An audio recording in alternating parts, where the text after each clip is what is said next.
21st Precinct, Sergeant Waters. Yeah, that's right. Well, what's the trouble over there? Going what? Who's doing that? Well, who told you to call? Was the policeman there? You are by transcription in the muster room at the 21st Precinct, the nerve center. A call is coming through. You will follow the action taken pursuant to that call from this minute until the final report is written in the 124 room at the 21st Precinct. All right. Tell the officer I'll send someone around there right away. Yeah. You tell him right away.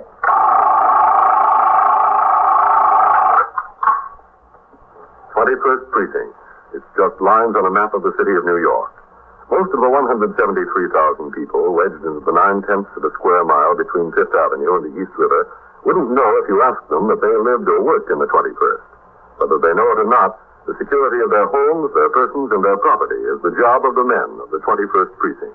The 21st, 160 patrolmen, 11 sergeants, and 4 lieutenants, of whom I'm the boss. My name is Kennelly, Frank Kennelly.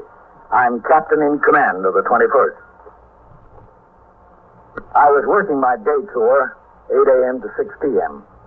I came into the station house at 7:25 and walked around the desk to sign the blotter. Then I went into my office to change to uniform.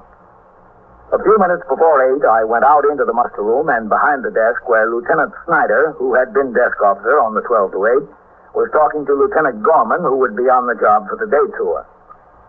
Sergeant Waters, who would have telephone switchboard duty, was relieving his counterpart, Sergeant Collins. In the back room, the men already in uniform were being inspected by the oncoming patrol sergeant. Promptly at 8 a.m., Lieutenant Gorman rang a bell, which sounded in the back room. The platoon, consisting of 58 men who would patrol the precinct for the next 8 hours, was brought to attention by the sergeant and marched out into the muster room. They halted in front of the desk, faced right, dressed their ranks. As the roll was being called, I looked up and down the ranks from behind the desk. 3 of the 5 men transferred to the precinct in the last few days were in this platoon. I paid special attention to their appearance. Forward. Wait. White. Ziegler. Here. All right, men. Not much this morning. It's going to be another hot day. I want to remind you of the order still in effect concerning the unauthorized use of fire hydrants for shower baths in the streets. Keep the kids away from them. Also, there was an occurrence in the 17th Precinct yesterday which involved an assault on the driver of a Department of Sanitation tow truck. He was attacked by the owner of a motor vehicle while in the process of hauling away an illegally parked automobile. When this work is being done in the precinct, I want the patrolman on post present unless there is more urgent duty elsewhere. And we've had complaints about vegetable peddlers in the 70s again. If you see any of these men, examine their licenses. If they don't have a license, issue a summons. All right. Post the platoon. Platoon, attention! Left, hey! Forward, march!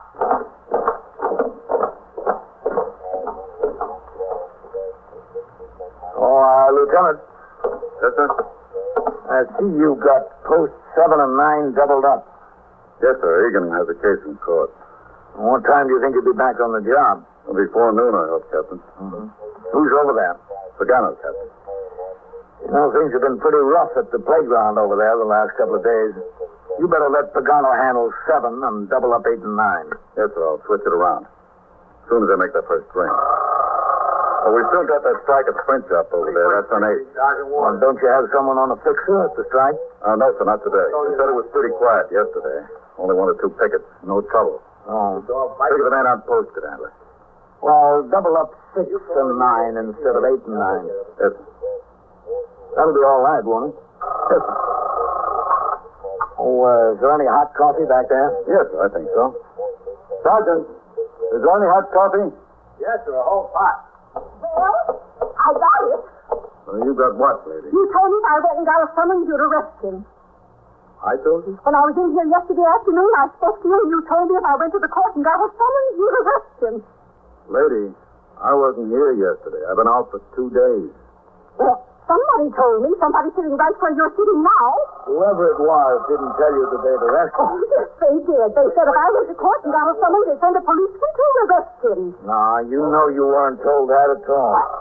You were told that if you went and got a summons, a police officer would be sent with you when you served it, if you were afraid you were in physical danger. That's the case exactly. I'm afraid I'm in physical danger. Yes, well, that's a little bit different. You weren't told the police officer would make the arrest. As far as I can see, it's the same thing. Not as far as I can see. Can I see that summons, please? Yes. Thank you. What are the police for anyway, if not to help somebody when they're in physical danger like this? You're Martha Ramsey. Of course I'm Martha Ramsey.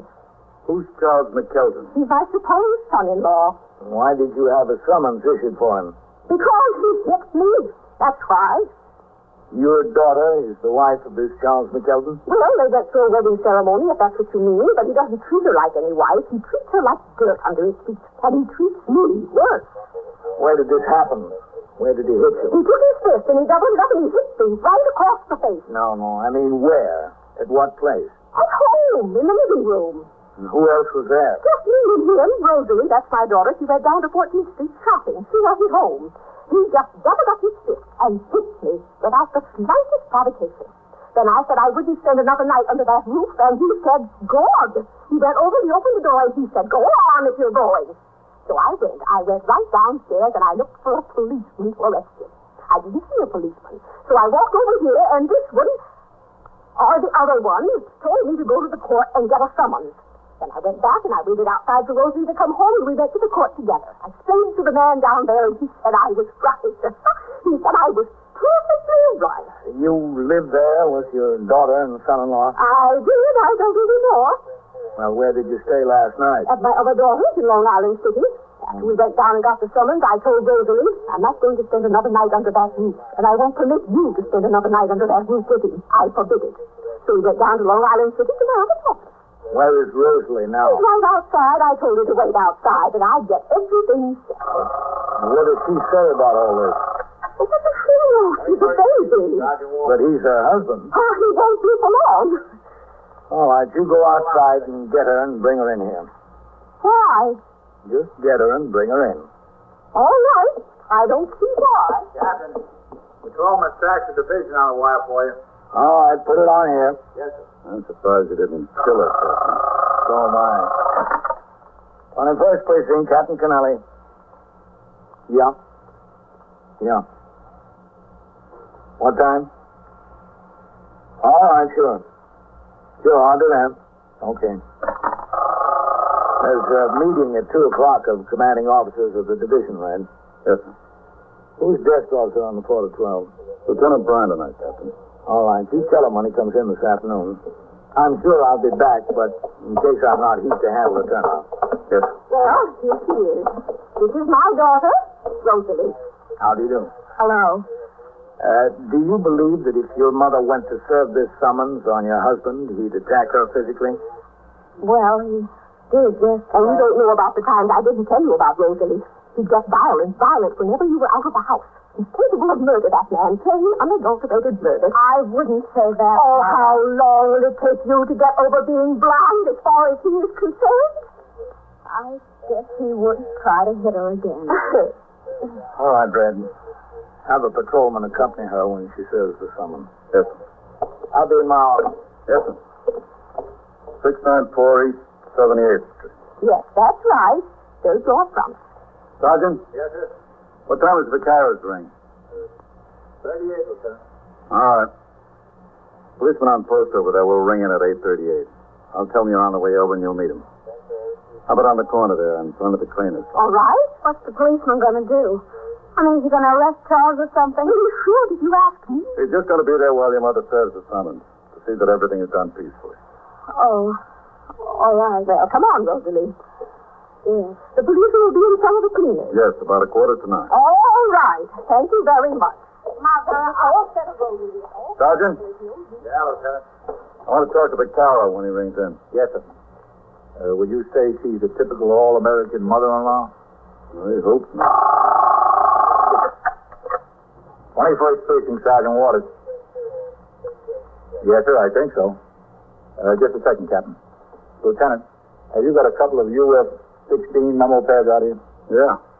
Lieutenant Scott's in here, Captain. All right. Yes, sir. Right away. He wants me to bring in a couple of pads. It's top shelf at the cabinet. Okay.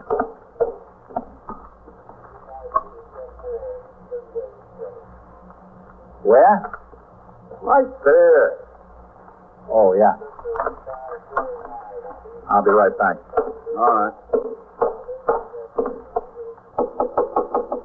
Captain. Come in. Yes, sir. Here you are, Captain. Oh, thanks. Yes, sir. Is he sending somebody to stand by while she serves the summons? Yes, sir, the Carol. Okay. I don't know why, Captain. Doesn't look like she needs any protection. Well, it's a good idea anyway. Maybe he does. You are listening to 21st Precinct, a factual account of the way police work in the world's largest city. Except in a few specifically defined instances, under the laws of the state of New York, a police officer may not make a summary arrest for a misdemeanor or issue a summons for an offense unless the act of violation of the law is committed in his presence. Similar statutes prevail in most states. These provisions of the law, specifically designed to protect the rights of the individual, often cause aggrieved complainants to believe that law enforcement officers are lax in their duty when they refuse to take action on a complaint and direct the individual to the magistrate's courts in the city of New York or to the prosecuting attorney or a justice of the peace in other localities. The fact is, if a police officer in the city of New York made a summary arrest in such a case without being a witness to the crime or offense, both he and the city might be liable to civil action for damages brought by the arrested party. Proper procedure, therefore, is to suggest to the offended party that he secure a summons. Once the summons is procured, a police officer will be sent along on request of the complainant to preserve the peace while the summons is being served. In the instance at hand, the complainant, Mrs. Martha Rumsey, and her daughter, Mrs. Rosalie McKelton, walked to the corner where it had been arranged for the patrolman on post, Paul Vaccaro, to meet them. He was waiting at the designated spot. Well, here we are. Are you Mrs. Rumsey? Yes, that's right. This is my daughter, Rosalie McKelton. Hello? How do you do? I understand you want to serve a summons? Yes, that's right. Her husband hit me and he cursed me. He made all sorts of threats after, didn't he? Well, I don't know, Mother. I wasn't there. You don't doubt my word? Of course he did. He's a potential killer. Believe me, he's a potential killer. I wouldn't stay under that roof another night, and I wouldn't let her stay under that roof. Why, he could murder us in our sleep. Oh, Mother, please. Oh, don't Mother please me now. Now, which house is it? That's in there. 694. All right. Now, you better be near me when I get in there. I don't want him to do anything. Oh, Mother, he won't do anything. Oh, won't he? You said that, you said it, but he did. Are you sure he's home? I think he is. I wouldn't be surprised if he's out running around with some woman. You know, when the cat's away, He's not running around. He never did. Oh, didn't he? Well, if I told you all the things I've heard... This is it, huh? Yes. Now, listen, Rosalie. I want you to stay down here. I think I ought to go up and talk to him. No, you better stay down here. But he's probably been worried about me, Mother. Worried? I bet he went out and did the town last night. I bet he was in and out of every bar in the neighborhood. Oh, Mother. I said, don't mother me. I think I ought to go up. Well, if you take my advice, I'd stay down here if I were you. There's no sense causing too much of a discussion up there. There, you see what the officer says, Rosalie? You wait right here. But I have to get some of my clothes. I don't have a thing except what I got on. You think I'm any better off? Stay here, Rosalie. I'll get out of here. All right. And ready, officer. Stay right there, Rosalie. All right, Mother. What floor is it? Third floor in the front. I've got it. Oh, thank you. You going to ring the bell? And have you ready, Danny? Say not. You go right up there and let's come what may. Yeah. Would have been a good idea. Save you a trip upstairs if he isn't home. If he isn't home, I'll go right in there and get my things. Mine and my daughter's. You have a key? Of course I have a key. You don't think I'd live there without having a key, do you? Supposing he attacks me again. He won't attack you. You don't know him. How can you make a positive statement? That's what I'm here for, to prevent something like that. Well, just make sure you prevent it. It's that one. What's his name again? Charles I mean his last name. McKelton. Charles McKelton. All right, you better knock on the door. Aren't you supposed to do anything? Knock on the door. There. I suggest you keep the summons where you can give it to him. I've got it. You don't have to tell me how to run my business. What's he doing in there? I bet he saw us coming out the window. No, there's somebody. Oh. It's you. Yes, it's me. Where's my wife? She's not coming back here, I'll say that. She's not coming back here only over my dead body. Don't tempt me. Where is she? Oh, all right, now, look, take it easy. Where's my wife? You see, officer, he's threatening me again. You see that? He's not threatening you. You came up here to serve his summons. Now give it to him. Here, take it. Take it. There.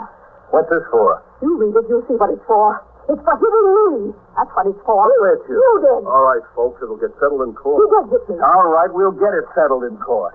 Where's my wife? Well, if you must know, she's downstairs waiting for Well, I you. want to see her. Now, look, Mr. McKelton, I want to avoid trouble around here. She don't want to see you. You told her that, huh? I'm going down. I think you ought to get back inside, Mr. McKelton. Yeah, I guess maybe you're right. She's been filling her ears for 24 hours. Wait a minute. We want our things. What thing? Our clothes. And the furniture that belongs to us. Everything like that. You tell Rosalie to come up here and get him. I'll give him to her. Well, you see? You see? Yeah, I see. Hey! You open this door! Come on, Mrs. Ronzi. Wait till I get my keys. I want to open the door. I'd advise you to stay out of there. You would you? Suppose I don't want to take your advice. I think you'd better. How are we going to get our things? You'll have to see a lawyer about that. Now, come on. Are you trying to tell me I can't go into my own home? In the first place, it seems to be his home. And I'm not trying to tell you anything. I'm just trying to avoid trouble. You better come downstairs. Well, I thought the idea was for you to be here to protect me. I'm supposed to protect everyone. All I want is our clothes and things. You'll get them. Will you tell me how? Would you please tell me that? That's going to be up to you. You'll get what belongs to you. Well, I should think so. You see what I mean about him? How she could have married him in the first place, I'll never. But you can't say I didn't warn her. I warned her plenty, believe me. I'll bet you did. And even give me our things. How do you like that? Wait till I get into that court. I'll show that one. He has to come, don't he? You serve him with the summons. He has to. You want to know something? Huh? He won't. Go ahead. I wouldn't put it past him to defy the law. And we just like him, shirking his responsibilities. Just like him. Mother, was he up there? Of course he was up there. I served him the summons. How is he? Is he all right? I didn't ask him. All I asked for was our things. He refused. Point blank, he refused. Well, you don't need me anymore. Need you? I don't think I need you in the first place for all the hurt that you've been. Yeah, well, now look. Charles, get back inside the window. Talk to him. Get back inside before you fall out. Rosalie.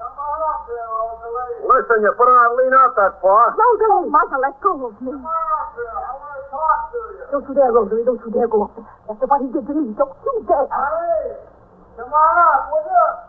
Who do you owe your loyalty to? Just think. Who raised you and who fed you? Just think.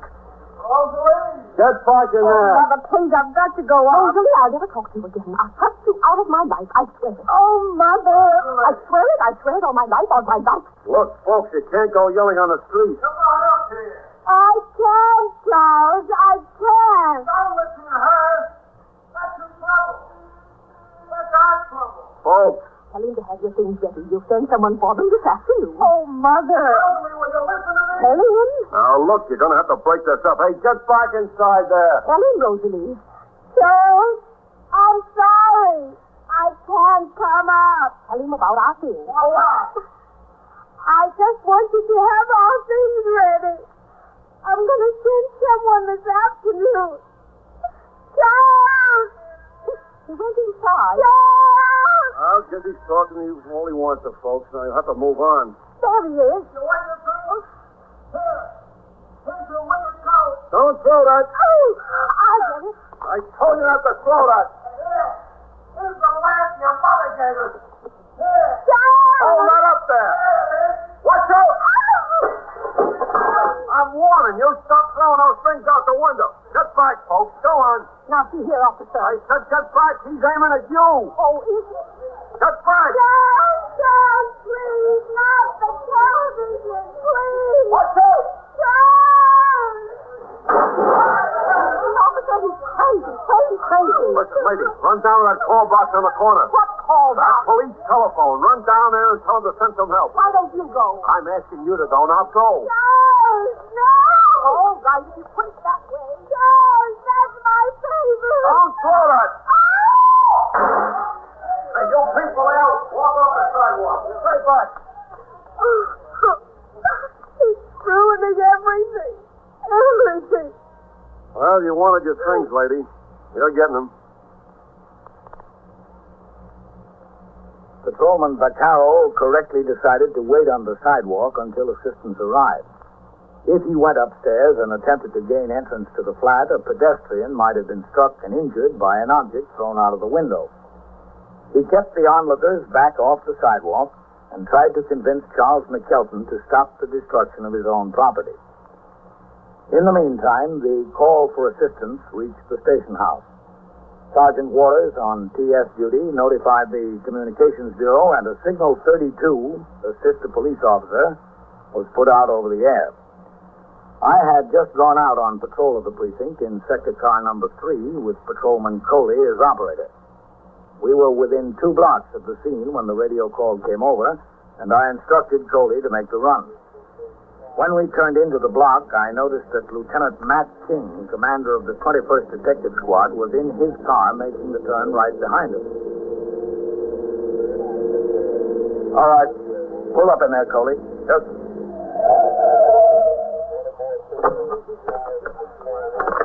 Give him a hand with the crowd, will you? All right, stay back there. I told you. All right, now. Do what the officer tells you. What have you got, Vaccaro? I went up there while he served the summons and he's been throwing stuff out the window. He's doing everything. Here's a hand, Captain. Yeah, it looks that way, Matt. Hello, Lieutenant. Carol. Come on, let's go up. Yeah. He's got a key. All right, good. You get it and come up after us. Yes, sir. Coley, handle things on the sidewalk. Yes. No, not the mirror. Not the mirror. Captain. Yeah. All right, let's go. Right with you. Lovely. He's the icebox. Yeah. I got it. Third floor front, isn't it? Yeah. What is he, a psycho? Mother-in-law came to serve a summons on him. Oh, yeah? She claims he hit her yesterday. With what? With his fist. Are these things ever on the ground floor? I can't remember one, man. Oh, take it easy. That's it there. Can we knock and see what happens, Captain? I think Vaccaro is coming with the key. Let's wait and try it. Maybe he doesn't have it bolted from the inside. Come on, Vaccaro. You got it? Yes, sir, I got it. All right, give it in. Yes, sir. I think we're all right. All right, come on. Put that down. No, must be wrong. Put it down. Let go. If you want, grab it, Vaccaro. Go here, will you? All right. All right, take it easy. I got it, Captain. All right, sit down there. Huh? Okay. I'm all right. I'm fine. We were beginning to wonder. She gets me so mad. Oh, mad. Oh, your wife? Her mother. I could... All right, take it easy. She tried to break us up before we were married. She's tried to break us up ever since we were married. All right, she's done it. I had it with her, believe me. I guess they had it with you, too. I don't care. Good. You got what you wanted? Okay. We're finished. Brother, it was fun while it lasted. I got a lot off my chest. And a lot out the window. That's what I mean. There's your wife. Charles, You get out of here. I don't want to talk to you. Charles, what did you do? You go crazy. You want to know the truth? Yeah. And I feel terrific about it. You want to send me to Bellevue? Good. I'll get a little peace. Oh, you shouldn't have ruined all our things like that. You shouldn't have walked out on me. She told me you hit her. That's a lie, and you know it. Well, He said you did. If you'd have stopped listening to your mother and go up and listen to your husband once in a while, things would have been all right. Oh, but boy, I feel good. That's some way to let off steam, you know. Just throw everything right out the window. Did you ever try that? No, I can't say I did. You know, Rosalie, if your mother was up here, I'd have thrown her out the window, too. And if she'd come up here right now, I'd do it. Cops or no cops. That's how good I feel. All right. Just settle down. I'm all right. I'm fine now. You don't have to worry about me, Kent. Oh, right out the window, boy. Well, Rosalie, yes, where you going? downstairs. No, you're my wife. You stay right here. What about Mother? Well, what about her? Except that she's moving in right now. Well, if she's moving, I ought to get her things together, don't you think? Yeah. Get them together. All right, honey. I will. I will, right now. Oh, boy, I feel like $1 million. I should have done that a long time ago. A long time ago. Well, if you had, you'd be back home with your wife now. What do you mean? She's here. Yeah, she's here. But it looks as if you're going away for a while.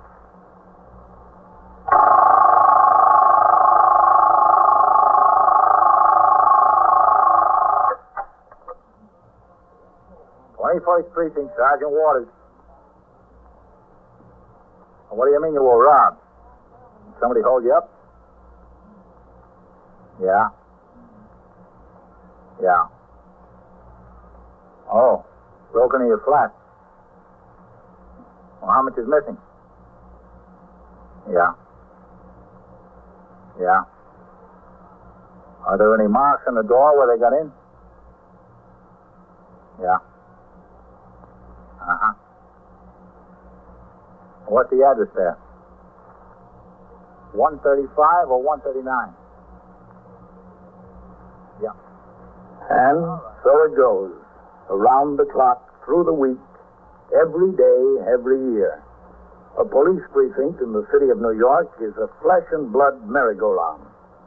Anyone can catch the brass ring, or the brass ring can catch anyone. 21st Precinct, transcribed.